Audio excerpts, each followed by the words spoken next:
ಎಲ್ಲ ಹಬ್ಬದಲ್ಲೂ ಈ ಸಾಂಬಾರನ್ನು ಪಕ್ಕ ಮಾಡೇ ಮಾಡ್ತಾರೆ. ಈ ಸಾಂಬಾರು ಇಲ್ಲದೆ ಯಾವ ಹಬ್ಬದ ಅಡುಗೆನೂ ಪೂರ್ಣ ಆಗಲ್ಲ.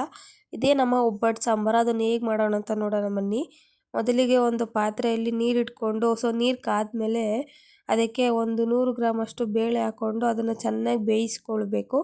ಅದು ಬೆಂದಾದಮೇಲೆ ಆ ನೀರನ್ನ ಸಪ್ರೇಟ್ ಮಾಡಿಕೊಂಡು ಬೇಳೆನ ಸಪ್ರೇಟ್ ಮಾಡಿಕೊಂಡು ಅದಕ್ಕೆ ಬಸಿಬೇಕು. ಒಂದು ಈರುಳ್ಳಿ, ಒಂದು 10ರಿಂದ 15 ಬ್ಯಾಡಗಿ ಮೆಣಸಿನಕಾಯಿ, 2 ಗಡ್ಡೆಯಷ್ಟು ಬೆಳ್ಳುಳ್ಳಿನ ತಗೊಂಡಿದ್ದೀನಿ. ಇದನ್ನ ಗ್ರೈಂಡ್ ಮಾಡ್ಕೊಳ್ಬೇಕು. ಇದು ನೆಕ್ಸ್ಟ್ ಕರಿಬೇವು ಹಾಗೂ ಒಂದು ನಿಂಬೆಹಣ್ಣು ಗಾತ್ರದಷ್ಟು ಹುಣಸೆ ಹುಳಿನ ನೆನೆಹಾಕ್ಕೊಂಡಿದ್ದೀನಿ.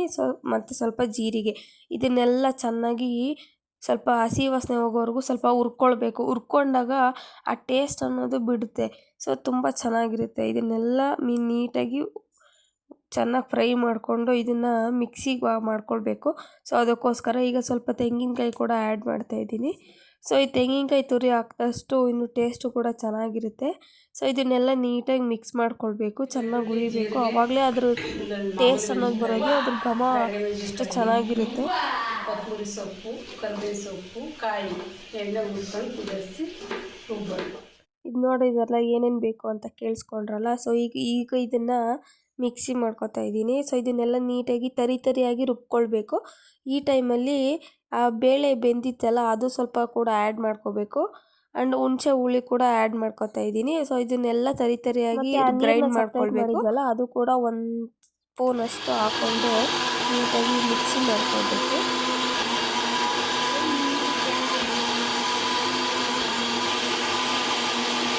ನೋಡಿ, ಈ ಥರ ಫೈನ್ ಪೇಸ್ಟ್ ಮಾಡ್ಕೋಬೇಕು.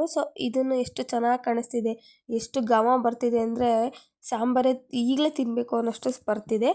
ಇದನ್ನು ಒಂದು ಪಾತ್ರೆಗೆ ಶಿಫ್ಟ್ ಮಾಡಿಕೊಂಡು ನಿಮಗೆ ರುಚಿಗೆ ತಕ್ಕಷ್ಟು ಉಪ್ಪು ಹಾಕ್ಕೊಳ್ಬೇಕು. ಮತ್ತು ಇದಕ್ಕೆ ಒಗ್ಗರಣೆ ಕೊಡ್ಕೊಳ್ಳೋಕ್ಕೋಸ್ಕರ ಒಂದು ತವ ಇಟ್ಕೊಂಡು ಅದಕ್ಕೆ ಸ್ವಲ್ಪ ಎಣ್ಣೆ, ಸಾಸಿವೆ ಮತ್ತು ಕರಿಬೇವನ್ನ ಹಾಕ್ಕೊಂಡು ಮತ್ತು ಸ್ವಲ್ಪ ಒಣಮೆಣ್ಸಿನ್ಕಾಯಿ ಅಥವಾ ಬ್ಯಾಡಗಿ ಮೆಣಸಿನ್ಕಾಯಿ ಯಾವುದಿದೆ ಅದನ್ನು ಹಾಕ್ಕೊಂಡು ಸ್ವಲ್ಪ ಫ್ರೈ ಮಾಡಿಕೊಂಡು ಒಗ್ಗರಣೆ ಕೊಟ್ಕೊಬೇಕು. ಈ ಒಗ್ಗರಣೆ ಕೊಟ್ಟಿರ್ತೀವಿ ಅದನ್ನು ಮತ್ತು ಸಾಂಬಾರಲ್ಲಿ ಮಿಕ್ಸ್ ಮಾಡಿಕೊಂಡು ಇದನ್ನು ಚೆನ್ನಾಗಿ ಫ್ರೈ ಮಾಡ್ಕೋಬೇಕು. ಈ ಸಾಂಬಾರು ಎಷ್ಟು ಕುದಿಸ್ತೀವಿ, ಎಷ್ಟು ಹೊತ್ತು ಅದಕ್ಕೆ ಘಮ ಬಿಡೋಕ್ಕೆ ಬಿಡ್ತೀವಿ, ಅಷ್ಟು ತುಂಬ ಫ್ಲೇವರ್ಫುಲ್ಲಾಗಿ ಚೆನ್ನಾಗಿರುತ್ತೆ. ಮಿನಿಮಮ್ ಒಂದು ಅರ್ಧ ಗಂಟೆ ಹೊತ್ತಾದರೂ ಬಿಟ್ಟರೆ ನೀವು ಇದನ್ನು 3-4 ಡೇಸ್ವರೆಗೂ ತಿನ್ಬೋದು. ಅಷ್ಟು ಚೆನ್ನಾಗಿರುತ್ತೆ. ಸಕ್ಕತ್ತಾಗಿ ಘಮ ಕೂಡ ಬರ್ತಿದೆ, ಎಷ್ಟು ಚೆನ್ನಾಗಿ ಕುದೀತಾ ಇದೆ ನೋಡಿ.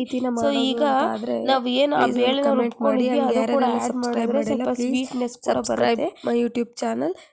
ಹೇಗಾಗಿದೆ ಅಂತ ನೀವು ಕೂಡ ಟ್ರೈ ಮಾಡಿಬಿಟ್ಟು ಕಮೆಂಟ್ ಮಾಡಿ.